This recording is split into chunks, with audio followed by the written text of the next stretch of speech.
Alrighty, here we go. I don't need to show you everything. You've seen it 50 times if you watch the videos. So there's the end result, and not too shabby. One question someone did ask: what brand is this punch and flange tool? This thing. I'm going to hold it here for a second so you can sort of read it. Because I reckon when I put this stuff through one of the videoing apps, it tends to get blurry if the quality isn't the greatest.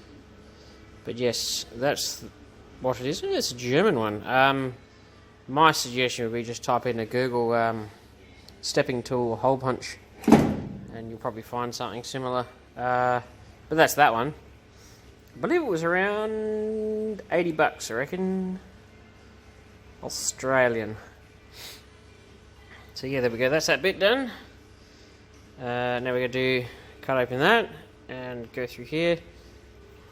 And yeah, I'll just do follow-ups and whatnot. So yeah, this was me camera stand. Love it, don't you? I need to learn how to talk properly. I keep saying me when I should say the word my. And bad pronunciation is one of the things I hate the most. I am my worst enemy. And this little guy. This spot welder. I get asked about this thing fairly often. She's cheap, man. She's cheap. You have to replace these tips quite often, but the tips are only like $9, so that's not too bad. Don't break the tips off inside the handle like inside the thing as I have, because now that one doesn't fit as well as it once did. But it can do a very good spot weld. Yeah, I get impressed by it. It might be a bit on the cheap side, but you know, as long as you do stuff within its capacity, it's awesome. Because that's a ton of work I didn't have to do. You just go, chip, chip, chip, chip, done. Mint. Stay tuned. Okay, so we're back for those playing at home. Sad people you are. No, please don't leave. New pieces in, folded, welded. You know, I guess they're okay welds. Having control of the welder is also key to having a good looking weld. Always wear gloves. And when the gloves wear out, buy new gloves. So that's effectively the top of the sill panel, this section in. So now I can grind that down and make this piece that goes over the top of it, which once again is only a fairly simple, it's literally like, it's not even difficult to do. So I'll grind that down, all along there, and then maybe do that next piece, and then the corner, I don't know, I'll figure it out. I noticed one thing when I was doing this, and I was cutting this out, there was a huge amount of lead in here. First time I've done a Falcon coupe where it seemed to be a factory mistake, where they maybe put the quarter panel was bent, and the factory has put a stack of lead in there to make it a bit prettier. But that's the first time I've seen that. I don't know why you would. Yeah, doesn't matter. Onward and upward. Alrighty, so we've made some progress. I am freezing my giblets off, man. It is cold as so cold. Side note, it's cold. That's why I got that thing going. Flame on.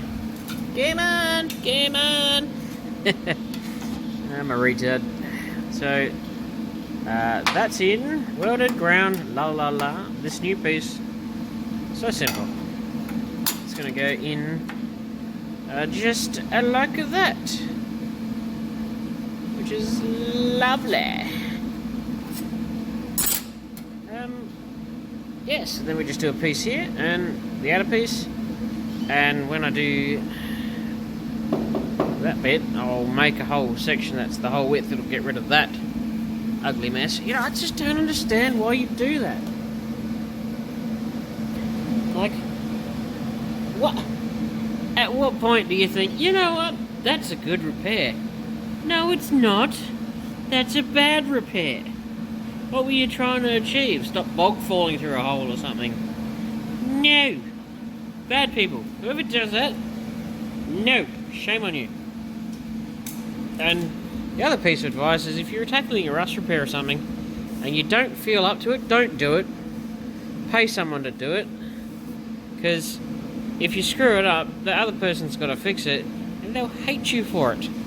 So unless you're going to do the whole thing through and make sure it's done right, or, you know, good, just, if you don't feel confident, don't do it. It's that's one of the weirdest pieces of advice is, no harm in trying. That's what this channel is for. It's help out the low budge guys doing this in the garage. This is the helpful hints, but if you don't feel confident, don't hesitate to pay someone to do it who does it for a living.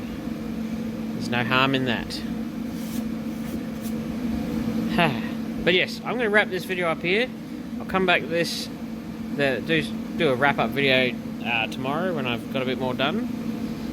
But this keeps you flowing, it gets you something to do, you get the general idea, and then, well, you know, you don't even have to think too hard, you know what the end result's going to be, eh? That turned out mint. See what I mean? It's just simple shapes. You've got to just reduce things down to their simple shapes. I've seen a few people panic and sort of lose the will to keep going, but come on, back on your horse, go on. It's not that bad. You didn't screw up, just keep going. But yeah, hopefully when I do some of the other cars, they might be a bit more interesting than this. Some people want to see this stuff, other people want to see different things, so it's sort of, not everybody's going to like the same videos. But I hope you all enjoyed this small bit on this job.